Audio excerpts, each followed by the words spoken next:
Assalamualaikum sahabat semuanya yang dirahmati Allah. Hari ini saya akan membawakan kisah seorang kakek tua yang tak punya apa-apa, kecuali secarik surat tanah dan kehormatan yang dijaga sampai napas terakhir.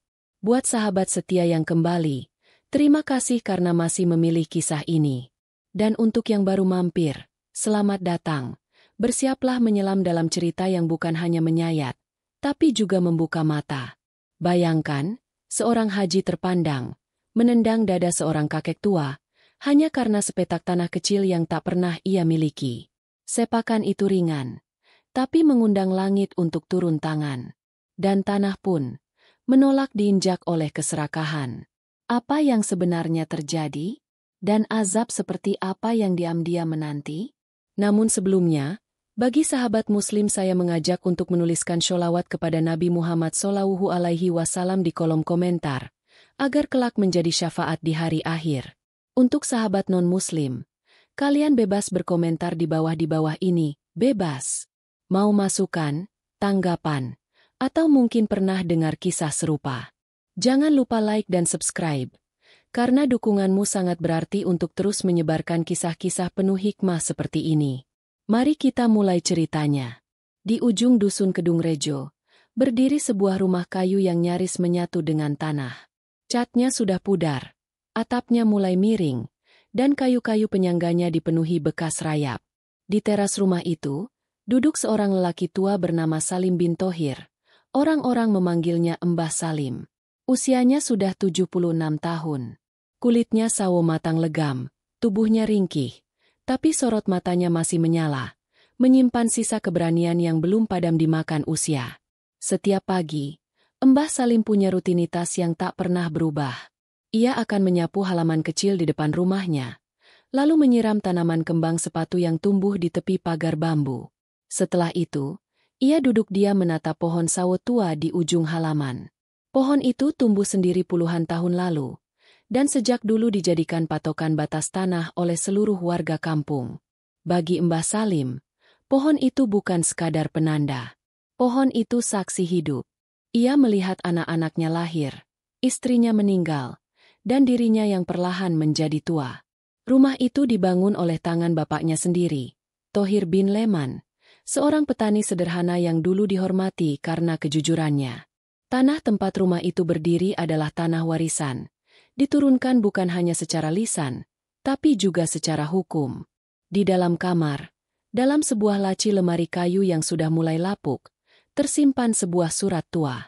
Kertasnya berwarna kuning kecoklatan, dilapisi plastik bening yang sudah keriting karena panas. Mbah Salim membuka lemari itu siang itu. Ia duduk di atas kasur tipis, membuka plastik pelindung dengan hati-hati. Tangan keriputnya menyusuri tulisan pada surat itu. Di bagian atas, tertulis dengan huruf tebal, surat keterangan kepemilikan tanah. Nomor suratnya 17-SKTDG-1992. Tertulis jelas di situ nama pemilik, Salim bin Thohir. Lokasi, Dusun Kedung Rejo RT 4 RW 1. Luas tanah, 312 meter persegi. Batas utara, tanah milik Suparman. Batas selatan, aliran sungai kecil yang disebut Kali Lempung. Batas timur, pohon sawo tua dan jalan desa. Batas barat, lahan kosong milik desa. Surat itu juga memuat tanda tangan kepala dusun, kepala desa, serta 3 orang saksi dari warga sekitar. Dan masih disimpan rapi oleh Mbah Salim sebagai bukti bahwa tanah ini bukan tanah rebutan. Bukan juga hibah atau titipan. Ini hak miliknya, warisan darah dan keringat keluarganya. Sore itu, Mbah Salim duduk di beranda sambil membaca ulang surat itu. Bukan karena lupa, tapi karena ingin menguatkan diri. Sejak beberapa hari terakhir, ada desas-desus yang mengganggu pikirannya. Beberapa orang asing berkemeja rapi datang ke desa. Mereka mengukur tanah, membawa meteran panjang, dan mencatat-catat sesuatu di kertas besar. Mereka berdiri tak jauh dari rumah Mbah Salim. Salah satu dari mereka bahkan sempat menancapkan patok kayu kecil di tanah depan rumahnya. Tak ada yang meminta izin, tak ada yang memberitahu. Besoknya, datang seorang pemuda bernama Fikri, anak dari Pak Haji Marzuki, orang paling terpandang di desa itu. Fikri datang dengan nada sopan, tapi kalimatnya tajam. Ia menyampaikan bahwa tanah bagian timur milik Mbah Salim akan dijadikan jalan masuk ke bangunan baru yang akan didirikan oleh yayasan keluarga mereka. Katanya, tanah Mbah Salim diminta mundur 2 meter ke dalam agar pembangunan lancar. Katanya lagi, ini demi kemaslahatan umat. Mbah Salim tersenyum tipis. Ia tidak langsung menjawab. Ia masuk ke dalam rumah, mengambil surat tanah yang tadi pagi ia baca, lalu menyerahkannya pada Fikri. Ini tanah saya, Nak. Bukan milik desa, bukan milik yayasan. Semua batasnya tertulis. Semua saksinya masih hidup. Bahkan ada yang jadi pengurus masjid sekarang. Ini bukan soal keras kepala. Ini soal hak. Fikri membaca sekilas lalu tertawa kecil. Mbah, ini surat kuno. Sekarang semua pakai sertifikat elektronik. Kalau Mbah gak mau ngalah, ya susah. Bisa-bisa dianggap menghalangi pembangunan. Mbah Salim menatapnya dalam-dalam, lalu berkata pelan. Saya gak pernah ganggu siapa-siapa. Tapi saya juga gak bisa biarkan tanah ini diambil sejengkal pun. Ini amanah orang tua saya. Bukan cuma tempat tinggal. Ini kuburan istri saya. Ini tanah darah dan air mata keluarga saya. Fikri pergi tanpa pamit. Tapi sore itu juga, kabar mulai menyebar. Katanya Mbah Salim pelit tanah. Katanya Mbah Salim menolak kerjasama dengan Pak Haji Marzuki. Kata-kata itu melayang dari mulut ke mulut, menyesakan udara di dusun kecil itu. Beberapa tetangga mulai berpaling. Warung Bu Iyah tak lagi menyapa. Anak-anak tak lagi main layangan di halaman rumah Mbah Salim. Bahkan suara adzan dari masjid pun terasa lebih dingin, seolah ikut menjauh dari rumah tua di batas desa itu. Dan malam itu, Mbah Salim duduk sendirian di bawah pohon sawo tua, menatap bintang-bintang yang tak lagi cerah seperti dulu. Tangan kanannya menggenggam surat tanah, sementara tangan kirinya menekan dada, seolah tahu, badai sedang bersiap menuju ke arahnya. Di pagi yang mendung, suara gergaji dan ketukan palu terdengar dari arah Masjid Al-Barokah, masjid baru yang berdiri megah tak jauh dari rumah Mbah Salim. Dindingnya putih bersih, kubahnya mengkilap keemasan, dan lantainya dari marmer yang didatangkan dari luar kota. Masjid itu dibangun oleh Haji Marzuki, tokoh terpandang di Dusun Kedung Rejo, pengusaha kaya yang dikenal dermawan dan taat ibadah. Tapi di balik semua pujian itu, ada rencana lain yang perlahan terbuka. Pak Haji duduk di ruang tengah rumahnya. Meja kayu besar dipenuhi peta lokasi, denah bangunan, dan coretan kasar. Di depannya duduk beberapa orang, anaknya Fikri, seorang ustaz muda, 2 pekerja bangunan, dan seorang pengukur tanah yang didatangkan dari kecamatan. Mereka sedang membahas pelebaran lahan wakaf yang selama ini digunakan untuk masjid dan kegiatan sosial. Fikri menunjuk peta. Kalau jalan masuknya lewat sini, kita butuh sekitar 2 meter dari sisi timur. Dan itu, ya, tanah Mbah Salim. Pak Haji mengangguk pelan, sambil menyeruput teh panas. Aku sudah capek main halus. Udah dikasih tahu baik-baik. Masih saja ngeyel. Padahal cuma minta geser 2 meter. Bukan disuruh minggat. Seorang tukang nyeletuk. Kalau cuma 2 meter, bisalah dipaksa pelan-pelan.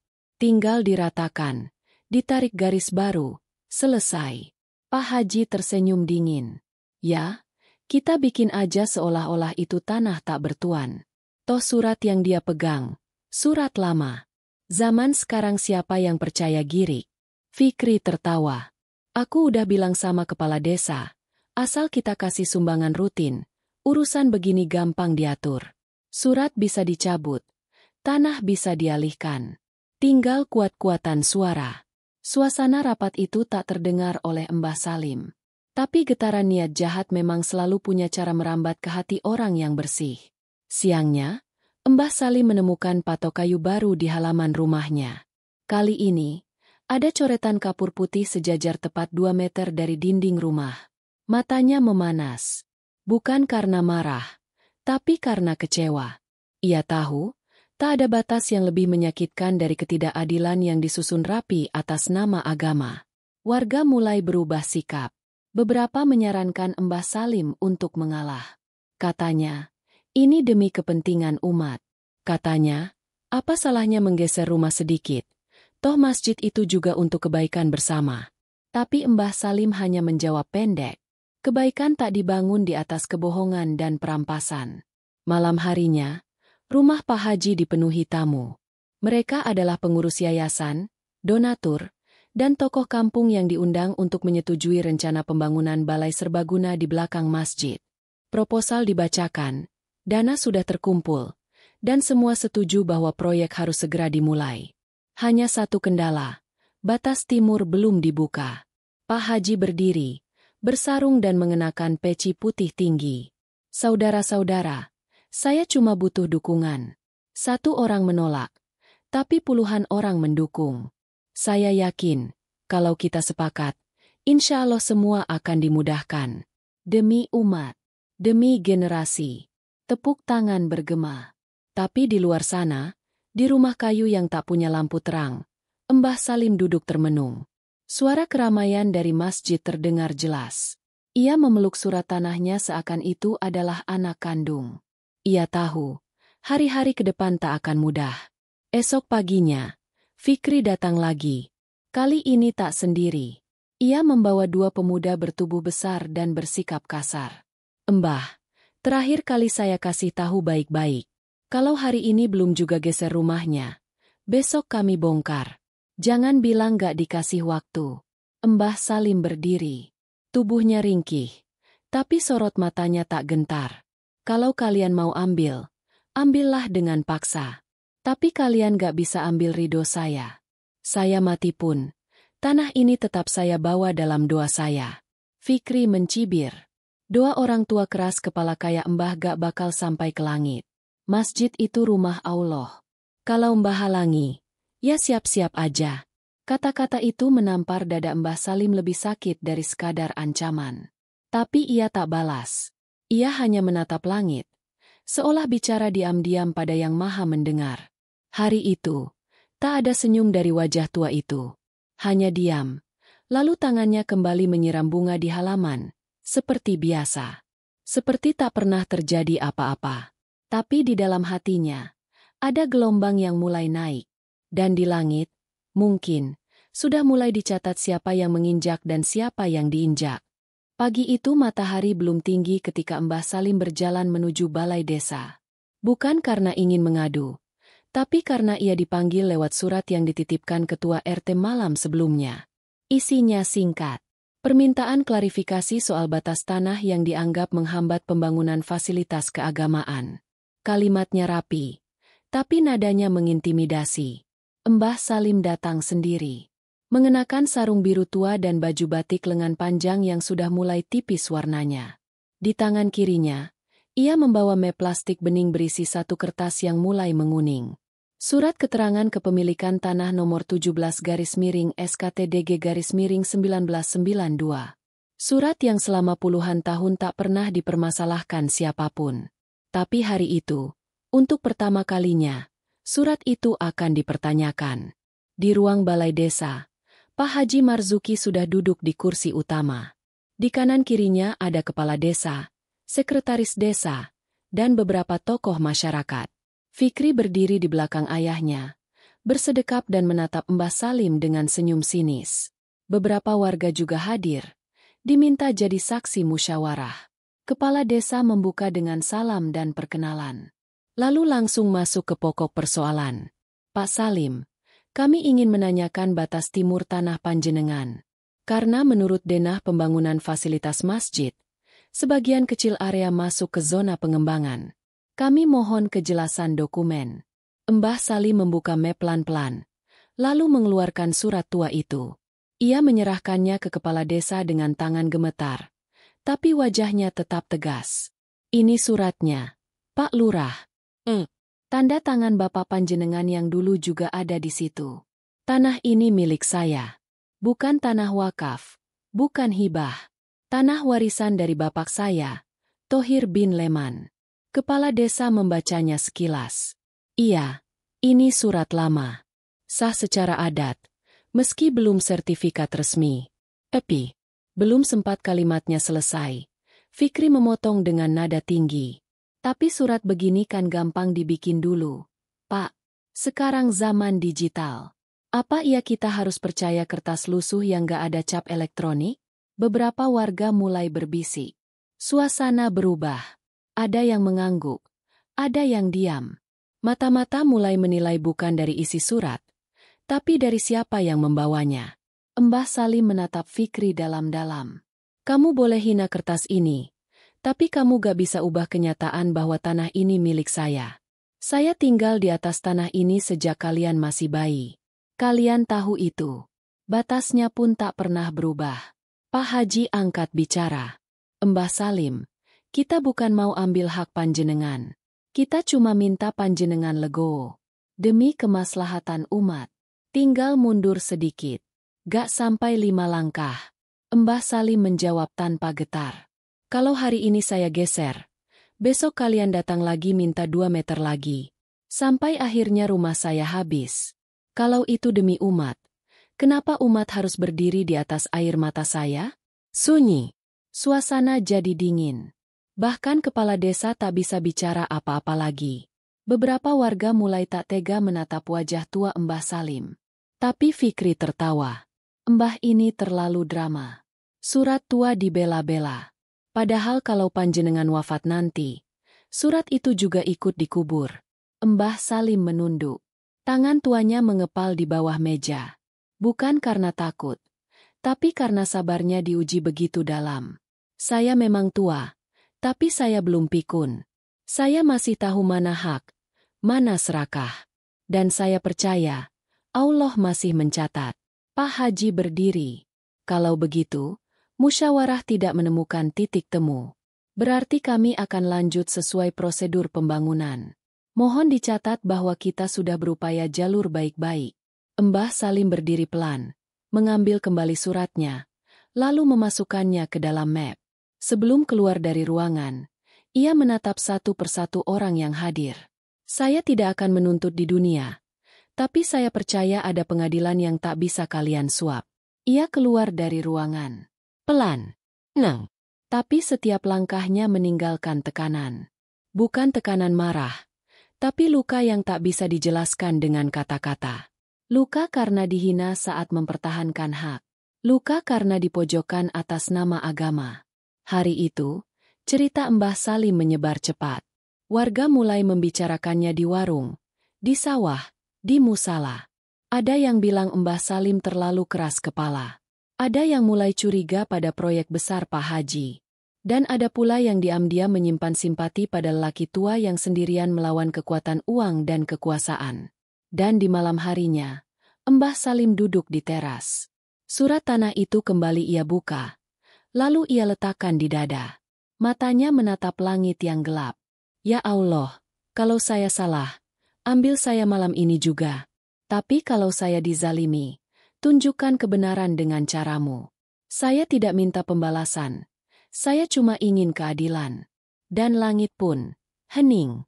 Tapi kadang, diamnya langit bukan berarti tak mendengar.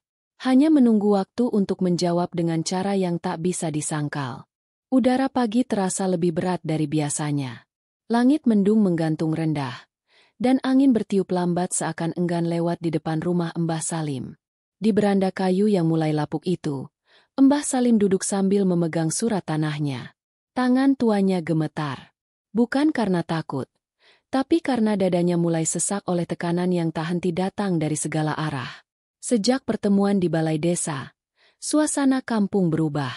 Banyak warga yang tadinya ramah kini pura-pura tak kenal. Ada yang menghindar, ada yang sengaja memalingkan muka. Warung Bu Iyah yang biasanya menyediakan teh hangat buat Mbah Salim tiap sore, kini tak lagi menawari. Semuanya terasa sunyi, tapi bukan karena sepi. Lebih karena ada ketegangan yang menggantung di antara rumah-rumah. Hari itu, suara truk pasir terdengar berhenti di depan masjid. Beberapa pekerja mulai menurunkan material bangunan. Fikri berdiri sambil menunjuk-nunjuk tanah yang hampir menyentuh batas rumah Mbah Salim. Sebagian tanah itu bahkan sudah diratakan dengan alat berat. Dan patok-patok baru kini berdiri sejajar dengan pagar bambu rumah tua itu. Sekitar pukul 9 pagi, Mbah Salim berjalan pelan menuju lokasi. Ia memakai peci hitam lusuh dan membawa tongkat kayu. Napasnya terengah tapi langkahnya tegak. Ia berdiri di depan patok yang paling dekat dengan pintu rumahnya, lalu mencabutnya pelan-pelan dan menancapkannya kembali ke tempat asal, 2 meter lebih ke belakang. Fikri melihat dan langsung melangkah cepat ke arahnya. "Mbah, jangan seenaknya. Itu sudah garis pembangunan." Mbah Salim menjawab tanpa memandang. "Kalau garis ini nyenggol tanah saya punya hak buat ngatur ulang." Fikri maju. Suaranya naik. "Tanah ini udah kami ukur ulang. Jangan keras kepala." Mbah Salim berdiri di hadapan Fikri. Tubuhnya jauh lebih kecil. Tapi sorot matanya mengandung sesuatu yang membuat orang muda pun bisa diam. "Kalau kamu tetap paksa ambil, kamu ambil aja. Tapi jangan pura-pura atas nama agama. Jangan pura-pura bela umat. Padahal cuma pengen kuasai tanah tua." Beberapa warga mulai mendekat. Mereka berdiri di pinggir jalan. Pak RT juga datang, mencoba menengahi. Tapi belum sempat kata-kata keluar dari mulutnya, Haji Marzuki datang dari arah belakang. Tubuhnya besar. Bajunya putih bersih. Wajahnya tegang. "Apa ini? Kenapa mbah ini bikin ribut lagi?" Mbah Salim menoleh pelan. "Saya gak bikin ribut, Pak Haji. Saya cuma ambil patok yang nyasar." Pak Haji maju 2 langkah. "Saya udah diam. Udah kasih waktu. Tapi panjenengan malah cari gara-gara." Mbah Salim berdiri tegak. "Yang cari gara-gara siapa? Tanah ini milik saya. Ada suratnya.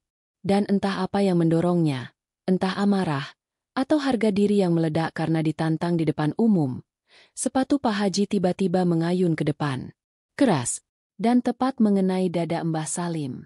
Tubuh tua itu terlempar ke belakang, jatuh ke tanah berdebu. Tongkat kayunya terlempar ke arah semak-semak. Semua warga terdiam.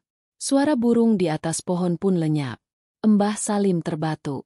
Dadanya terasa seperti retak. Ia mencoba bangkit, tapi lututnya goyah. Pak RT segera mendekat dan membantu mengangkat tubuhnya perlahan. Pak Haji berdiri membeku. Wajahnya pucat, seolah baru sadar apa yang baru saja dilakukannya. Fikri menarik lengan bajunya. "Ayo Pak, udah kelewatan ini." Pak Haji mundur perlahan. Tak ada kata maaf. Tak ada penyesalan. Hanya diam dan wajah kaku. Lalu pergi meninggalkan kerumunan yang masih membeku. Mbah Salim tak berkata apa-apa. Ia hanya menatap debu di tangannya. Bukan karena kotor, tapi karena debu itu saksi bahwa harga dirinya diinjak siang itu. Dengan napas yang berat, ia berdiri dibantu Pak RT. "Saya gak apa-apa. Tolong ambil tongkat saya." Warga mulai berbisik-bisik. Beberapa menunduk. Beberapa pergi satu persatu. Tak ada yang membela. Tak ada yang melawan. Semua memilih jadi penonton di tengah ketidakadilan yang nyata. Mbah Salim kembali ke rumahnya. Ia masuk pelan, duduk di kursi rotan yang goyang kakinya, lalu memegang dada. Bukan karena sakit fisik, tapi karena ada bagian dalam dirinya yang seperti pecah. Bukan oleh sepakan itu, tapi oleh kenyataan bahwa tak ada seorang pun yang berdiri di sisinya. Malamnya, suara adzan dari masjid terdengar lebih nyaring dari biasa. Tapi bagi Mbah Salim, suara itu tak lagi sejuk. Karena yang mengumandangkannya adalah orang yang tadi pagi menendangnya seperti bola. Dan di langit, mungkin tak ada guntur atau kilat malam itu. Tapi ada sesuatu yang dicatat, dengan tinta yang tak pernah luntur. Bahwa seorang lelaki tua telah dipermalukan. Bukan karena salah, tapi karena mempertahankan apa yang benar. Sejak hari itu, waktu seolah berjalan lebih lambat di rumah tua milik Mbah Salim. Sepakan Pak Haji memang hanya sekali, tapi rasanya seperti bekas luka yang tak kunjung sembuh. Tubuh tua itu tak lagi sekuat dulu. Nafasnya pendek, langkahnya goyah. Setiap pagi, ia tetap menyapu halaman, tetap menyiram bunga kembang sepatu yang tumbuh rimbun, tapi kini tanpa senyum. Tanpa suara, hanya gerakan mekanis dari tubuh yang sedang menahan sesak. Rumah Mbah Salim jadi lebih sunyi. Suara ayam jago yang biasanya membangunkan, kini terasa seperti ejekan. Suara anak-anak main peta umpet di kejauhan terdengar seperti gema dari masa lalu yang tak akan kembali. Dan pohon sawo tua di sudut timur halaman, yang dulu menjadi tempat Mbah Salim duduk sore-sore sambil menyeruput kopi, kini hanya ditatap dari jauh. Sejak insiden itu, Mbah Salim tak lagi duduk di bawahnya. Seperti ada luka tak terlihat yang menancap tepat di antara batang pohon dan tanah yang menjadi batas terakhir kehormatannya.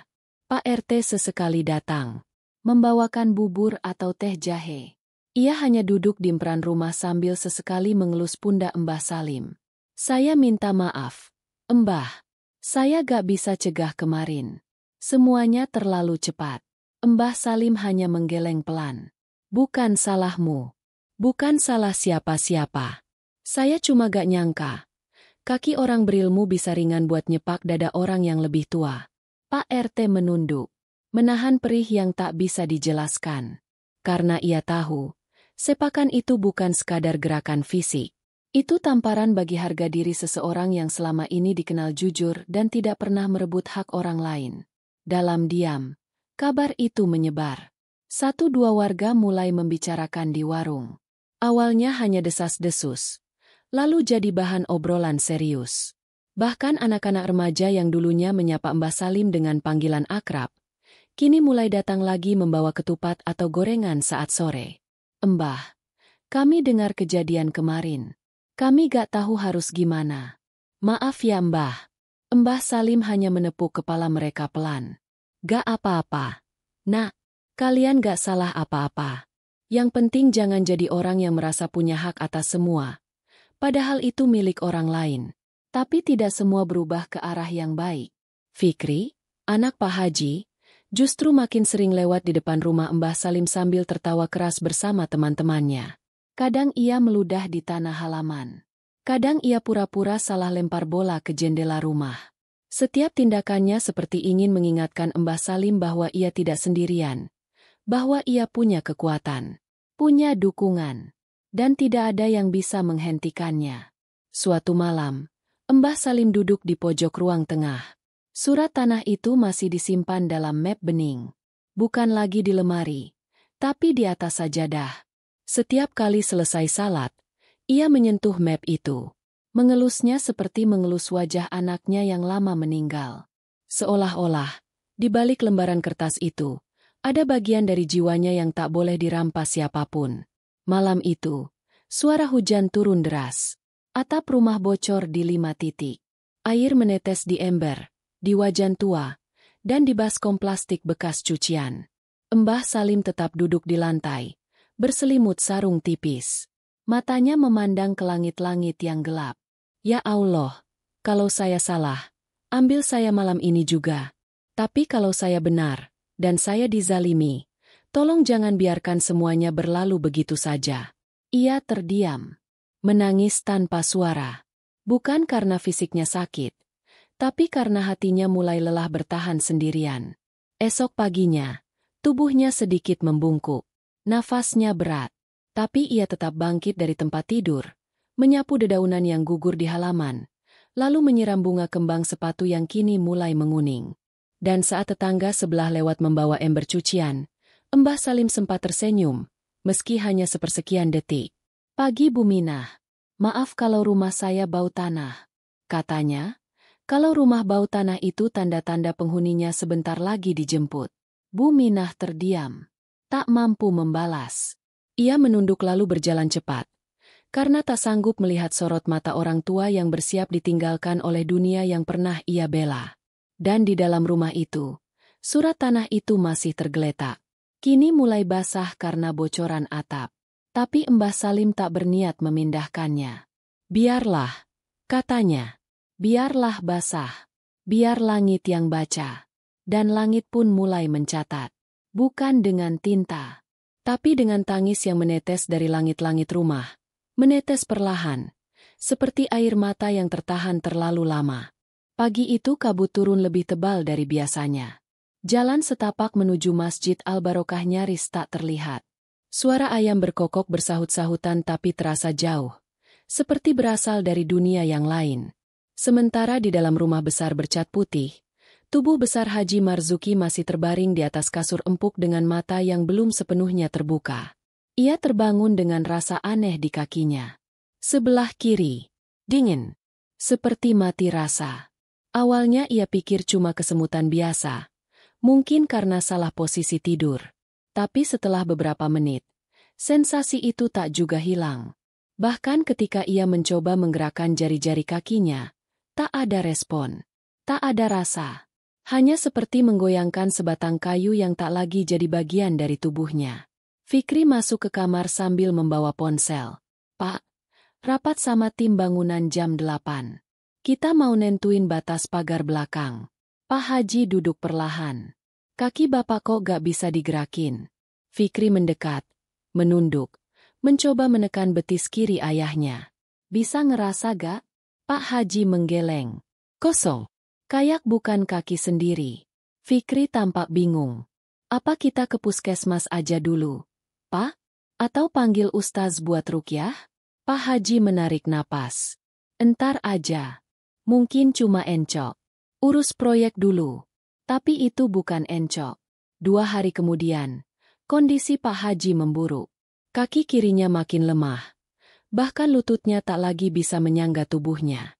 Dokter dari kecamatan datang, memeriksa, lalu hanya bisa menggeleng pelan. Tidak ada gejala stroke, tidak juga tanda penyakit serius. Hasil tekanan darah dan gula normal. "Ini aneh." Fikri mulai panik. "Maksudnya apa, Dok?" Dokter menjawab lirih. "Saya gak bisa jelaskan medisnya.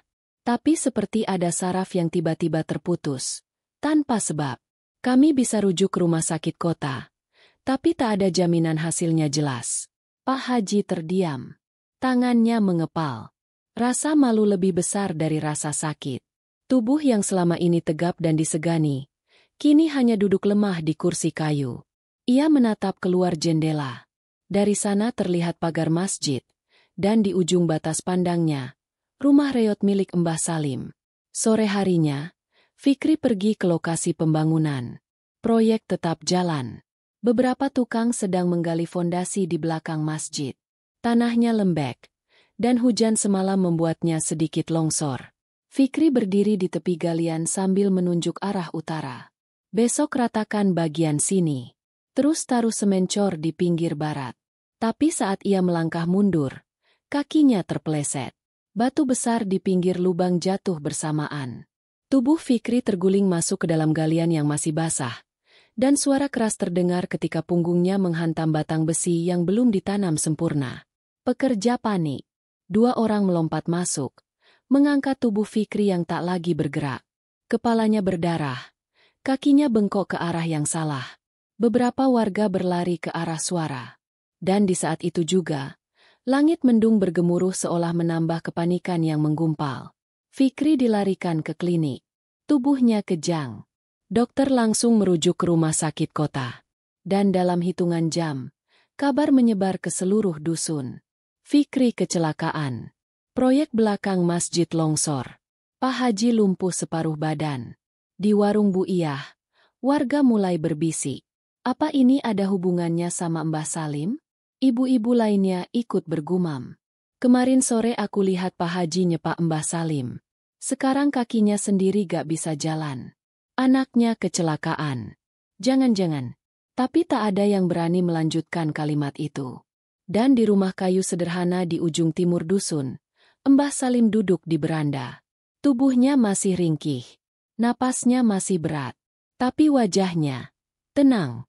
Bukan karena bahagia. Bukan karena merasa menang. Tapi karena ia tahu, angin sudah mulai bergerak.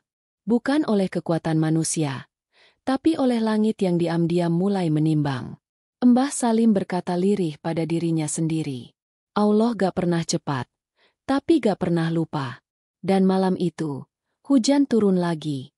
Deras, tapi bukan hanya air yang jatuh.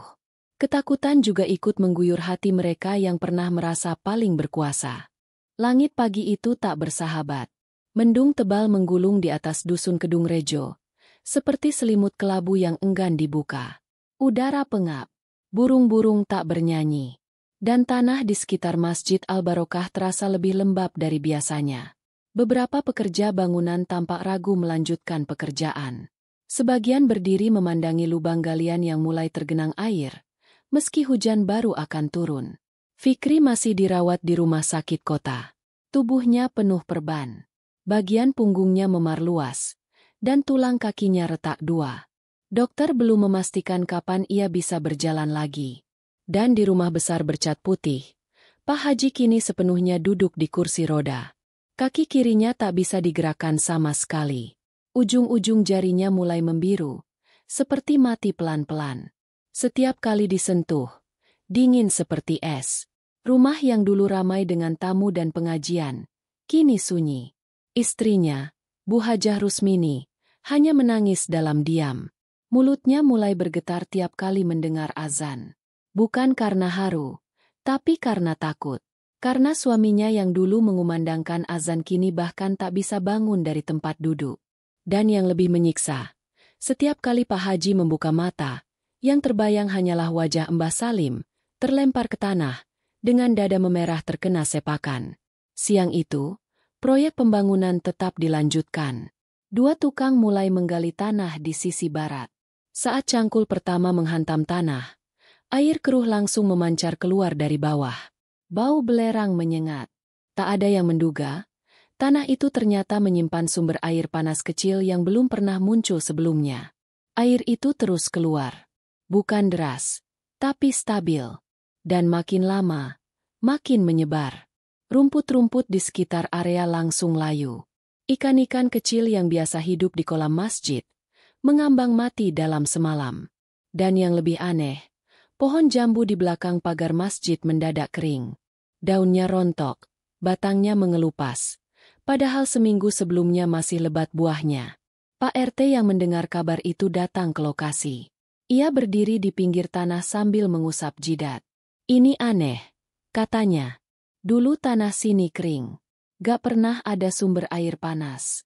Tapi air itu tak berhenti. Ia terus keluar, membentuk aliran kecil yang melingkar, dan pelan-pelan merembet ke arah fondasi utama bangunan yang baru didirikan. Tembok belakang masjid mulai lembab. Lantai marmer retak halus. Beberapa tiang mulai miring. Dan suara gemeretak tanah terdengar jelas saat malam tiba. Seakan bumi sendiri sedang mengaduk amarahnya. Pak Haji hanya bisa menyaksikan dari kejauhan. Dari jendela rumahnya, ia memandangi proyek yang dulu ia banggakan. Kini perlahan hancur bukan karena demo warga, bukan karena sabotase, tapi oleh tangan langit yang bekerja diam-diam lewat unsur yang tak bisa dilawan. Istri Pak Haji sempat mengusulkan agar proyek dihentikan sementara. Tapi kepala yayasan menolak. Kita sudah keluarkan banyak uang. Ini cuma masalah teknis. Air bisa dikuras. Tanah bisa diuruk. Tapi mereka salah. Air panas itu bukan sekadar air. Dia seperti pesan. Seperti peringatan yang keluar langsung dari perut bumi. Beberapa malam setelahnya, banjir kecil terjadi di halaman masjid. Air keruh meluap dari tanah. Genangan menyebar ke jalan desa. Beberapa warga mulai protes. Bahkan jamaah yang biasa salat 5 waktu mulai berpindah ke musala kecil di ujung kampung. Mereka tak bilang apa-apa. Mereka hanya pergi, satu persatu. Seakan hati mereka tak lagi bisa percaya pada rumah ibadah yang dibangun dengan cara yang bengkok. Dan kabar buruk tak berhenti di situ. Yayasan yang dikelola keluarga Pak Haji tiba-tiba kehilangan 2 donatur besar dari luar kota. Surat pemberhentian dana datang bersamaan dalam 1 minggu. Alasannya tak disebutkan. Hanya kata-kata singkat yang tertulis rapi. Kami tidak ingin terlibat dalam konflik lahan yang belum selesai secara adil. Pak Haji gemetar membaca surat itu. Tangannya menggenggam sandaran kursi roda. Napasnya pendek. Wajahnya pucat. Dan di detik itu juga, sesuatu dalam dirinya runtuh. Bukan karena uang yang hilang. Tapi karena ia tahu, dunia mulai berpaling. Bukan karena fitnah, tapi karena kebenaran yang tak bisa ia sembunyikan lagi. Malam itu, ia duduk di jendela. Hujan turun deras. Dan dari kejauhan, ia melihat lampu remang di rumah Mbah Salim masih menyala. Sosok tua itu duduk di beranda, memeluk lutut, menatap ke langit. Tak bicara, tak menunjuk, hanya diam. Tapi diamnya terasa lebih lantang dari teriakan manapun. Dan untuk pertama kalinya dalam hidupnya, Pak Haji merasa takut. Bukan pada manusia, tapi pada balasan yang turun perlahan. Lewat air, lewat tanah, lewat langit, yang tak pernah lupa. Pagi itu langit tak lagi kelabu, tapi tak pula cerah. Udara di dusun Kedung Rejo terasa berat. Seperti baru saja dilalui angin yang membawa berita buruk. Jalanan desa lengang, Masjid Al-Barokah masih tertutup garis kuning dari pekerja proyek, dan rumah besar Pak Haji yang dulu megah kini seperti bangunan kosong yang kehilangan nyawa. Tapi satu rumah masih berdiri seperti biasa. Rumah tua di batas timur dusun. Rumah milik Mbah Salim. Hari itu, undangan pengajian rutin desa kembali digelar. Tapi berbeda dari biasanya. Lokasi dipindah ke pendopo balai desa karena halaman masjid tidak lagi bisa digunakan. Air tanah yang terus mengalir membuat lantai bangunan retak dan lembab. Beberapa bagian tembok bahkan roboh kecil karena pondasinya amblas. Suara adzan pun sudah tak lagi menggema seperti dulu. Warga mulai ragu, mulai bertanya-tanya, apakah semua ini kebetulan, ataukah jawaban dari langit? Di pendopo balai desa, para warga mulai berkumpul. Pria tua, ibu-ibu muda, remaja yang penasaran. Semua duduk bersila. Dan di tengah kerumunan itu, dengan langkah pelan dan tubuh membungkuk, masuklah Mbah Salim. Ia datang membawa map bening berisi surat tanah. Baju batiknya sudah lusuh, sarungnya bertambal, dan sandal jepitnya hampir putus. Tapi setiap langkahnya terasa berat, bukan karena lelah, tapi karena membawa kebenaran yang selama ini ditertawakan. Pak Lurah membuka acara. Suaranya berat, wajahnya gelisah. Saudara-saudara, kami menggelar musyawarah terbuka untuk menyelesaikan permasalahan batas tanah yang melibatkan proyek masjid dan rumah panjenengan Mbah Salim. Hari ini, kita tidak bicara soal gengsi. Kita bicara soal keadilan. Mbah Salim diminta maju ke depan. Ia membuka map itu, mengangkat surat kuning kecoklatan di hadapan semua orang, lalu menyerahkannya ke Pak Lurah. Ini suratnya, Pak. Saya pegang sejak tahun 92. Ditandatangani kepala dusun lama, kepala desa, dan saksi-saksi yang banyak di antara mereka masih hidup. Pak Lurah membaca pelan. Sorot matanya berubah. Ia memanggil dua perangkat desa, lalu membandingkan peta desa yang tersimpan dalam arsip. Semua cocok. Batas utara, selatan, timur, dan barat sama persis seperti dalam surat. Tak ada yang bergeser. Tak ada celah. Tak ada keraguan. Suara berbisik-bisik mulai terdengar di kerumunan warga. Beberapa dari mereka menunduk malu. Sebagian lagi menatap Pak Haji yang duduk di kursi roda di pojok ruangan. Tubuhnya lemah, wajahnya pucat, dan kaki kirinya sudah tidak bisa digunakan sama sekali. Pak Lurah menghela napas panjang. Atas nama pemerintah desa, kami menyatakan bahwa tanah seluas 312 meter persegi yang saat ini ditempati oleh Mbah Salim adalah sah milik beliau. Tidak boleh diganggu, tidak boleh diambil satu jengkal pun, dan tidak boleh digunakan atas nama apapun tanpa izin resmi dari pemilik. Seketika, pendopo hening. Semua mata memandang ke arah Mbah Salim. Lelaki tua itu menunduk. Tangan kirinya menggenggam tongkat kayu. Tangan kanannya menyeka pelan air mata yang mengalir dari sudut mata. Saya gak mau menang. Saya cuma mau didengar.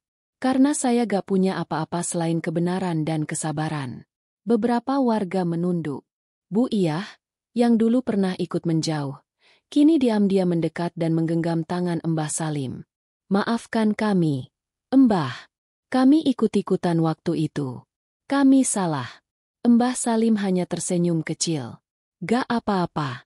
Yang penting sekarang sudah tahu. Dan di sisi lain pendopo, Pak Haji tampak meneteskan air mata. Bukan karena terharu, tapi karena tak sanggup bicara. Saraf wajahnya melemah. Lidahnya kaku.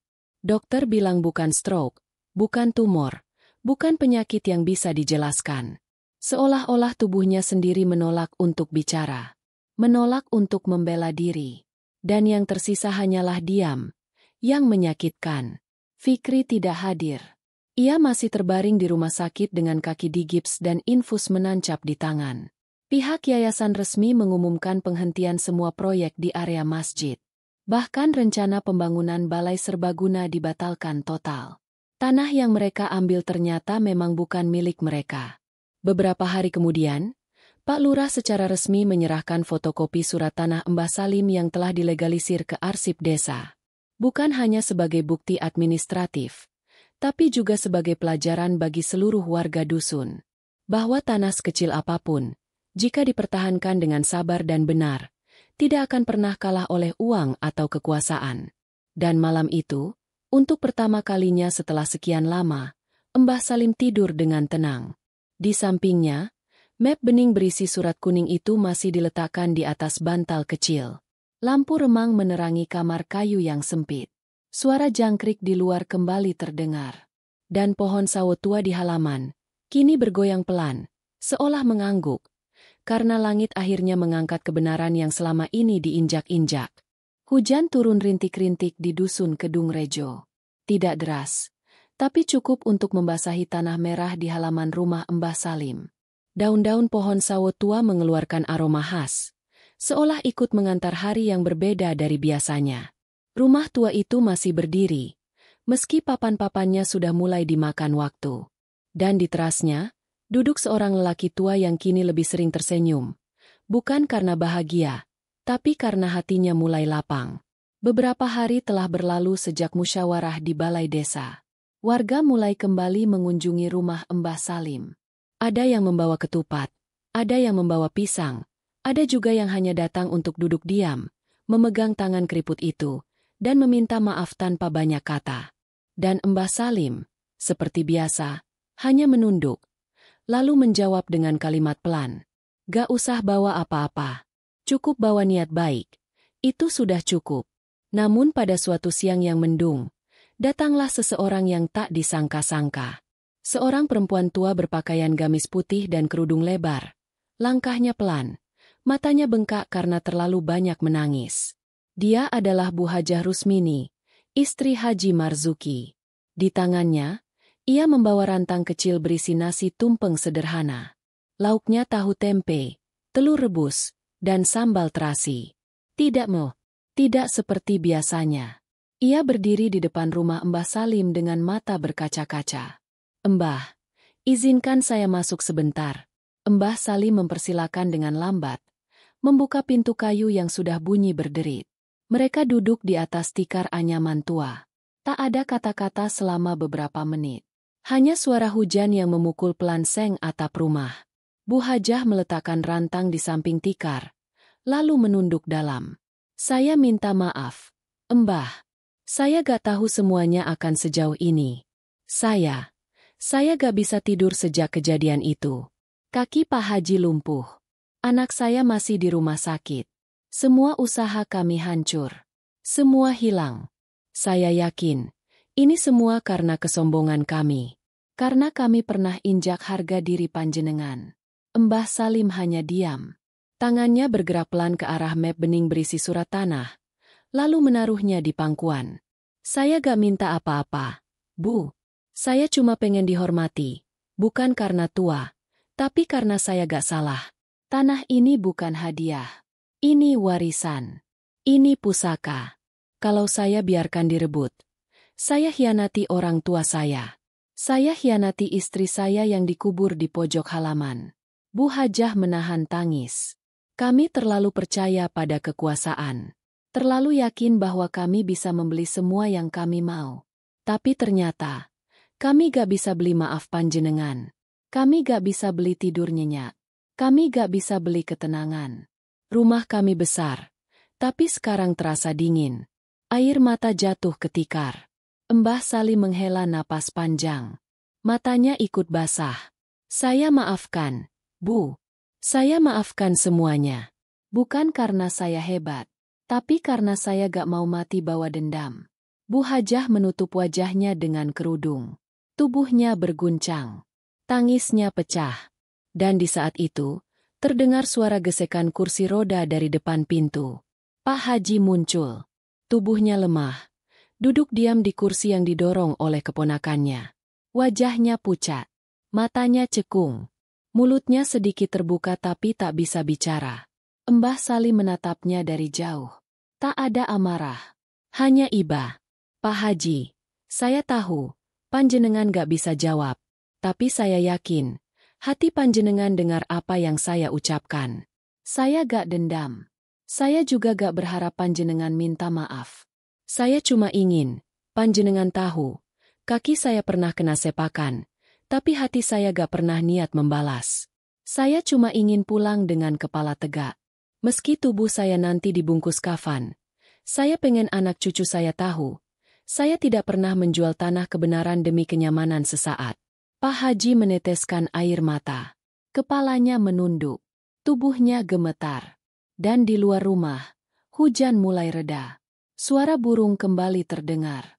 Angin lembut masuk dari jendela, membawa harum tanah basah yang selama ini menjadi saksi bahwa kebenaran yang dipijak dengan sabar tak akan pernah tenggelam meski dicaci.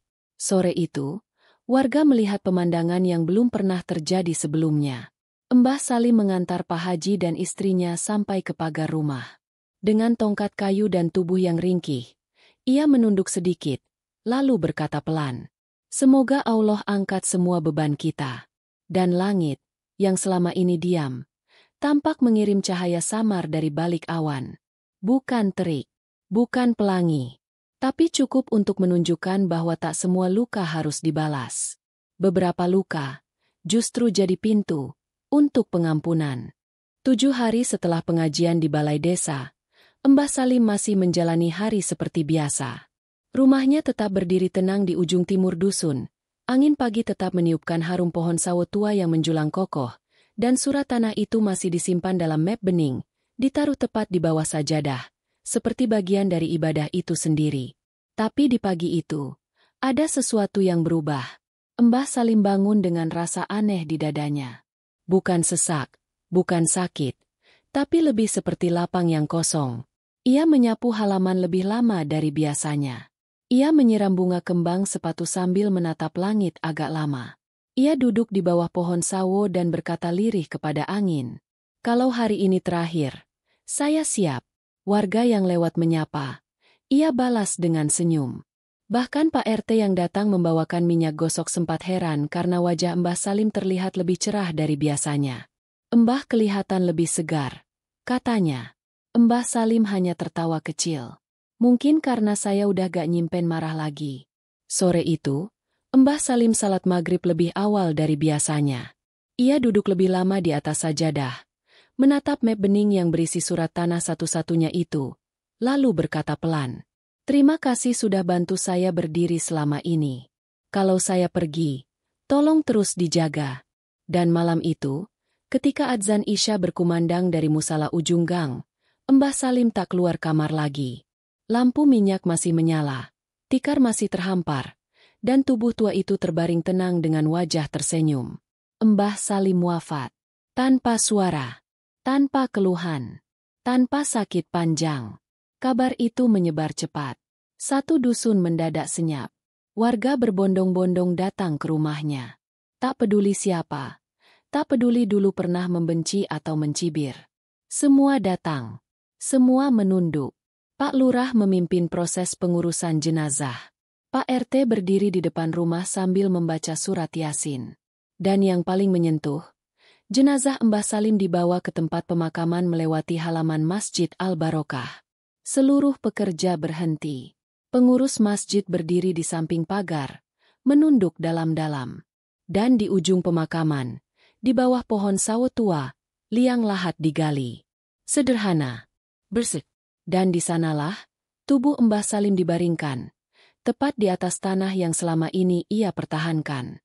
Tanah yang membuatnya dipukul, ditendang, dihina, ditertawakan, tapi tak pernah ia lepas, karena ia tahu, bukan luasnya yang penting, tapi nilainya di mata langit. 7 hari setelah pemakaman, Pak Haji wafat menyusul. Tubuhnya makin melemah, sarafnya hancur perlahan, dan hingga hembusan napas terakhir, ia tak mampu mengucapkan 2 kalimat syahadat. Lidahnya kaku, matanya terbuka, tapi kosong. Wajahnya dingin. Dan bahkan istri serta anaknya tak sanggup menatapnya lama-lama. Warga mulai membandingkan. Mbah Salim wafat tenang, dimandikan warga, disyalatkan puluhan orang. Wajahnya bersih dan tersenyum. Pak Haji wafat dalam sunyi, hanya dengan beberapa orang di kamar. Wajahnya pucat, dan suara tak bisa keluar sejak seminggu sebelum ajal menjemput. Dan orang-orang tahu, bukan karena sakit, bukan karena usia, tapi karena luka yang pernah ia buat di dada seseorang. Luka yang mungkin tak berdarah, tapi ditulis langit sebagai catatan abadi. Hari terus berjalan. Tanah di sekitar masjid perlahan ditutup kembali. Proyek dibatalkan. Tembok dibongkar. Kolam ditimbun. Dan tanah bekas sengketa itu dibiarkan kosong. Tak ada yang berani mendekat. Tak ada yang berani melangkah lebih jauh. Sementara itu, cucu Mbah Salim, seorang pemuda sederhana yang bekerja di kota, pulang membawa bingkisan kecil.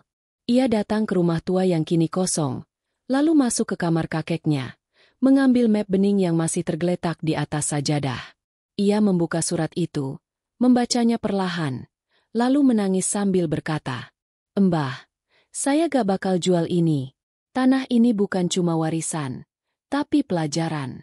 Pelajaran tentang harga diri, tentang kesabaran, dan tentang langit, yang selalu tahu siapa yang benar.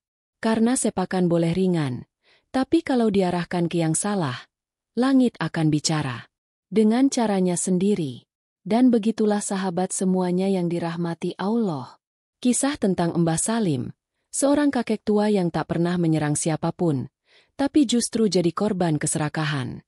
Yang hanya ingin mempertahankan haknya, tapi harus menerima sepakan dari seseorang yang katanya panutan.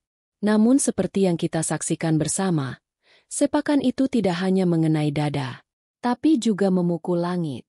Dan langit tidak diam. Azab tidak datang dengan petir atau kilat, tapi lewat tubuh yang perlahan lumpuh, lewat anak yang terjatuh, dan lewat tanah yang menolak diinjak oleh kebohongan. Hingga akhirnya, saat kebenaran diangkat, yang tersisa hanya penyesalan. Kisah ini menyentuh kita semua, bahwa kebenaran tidak butuh teriak. Cukup ia berdiri diam, sabar, dan bersandar pada Allah. Karena seperti firman Allah dalam surah Al-Isra ayat 36. Dan janganlah kamu mengikuti apa yang kamu tidak mempunyai pengetahuan tentangnya. Sesungguhnya pendengaran, penglihatan, dan hati, semuanya itu akan dimintai pertanggungjawabannya. Dari kisah ini kita belajar bahwa jangan pernah menginjak orang yang tidak punya kuasa. Karena bisa jadi, justru dialah yang paling dekat dengan doa. Dan doa yang keluar dari dada yang tersakiti, bisa lebih tajam dari semua senjata. Terima kasih telah mengikuti cerita ini sampai selesai. Dukung terus channel ini, dengan like, komentar, dan subscribe, agar kisah-kisah penuh hikmah dari channel ini bisa terus menyentuh hati lebih banyak orang. Wassalamualaikum warahmatullahi wabarakatuh.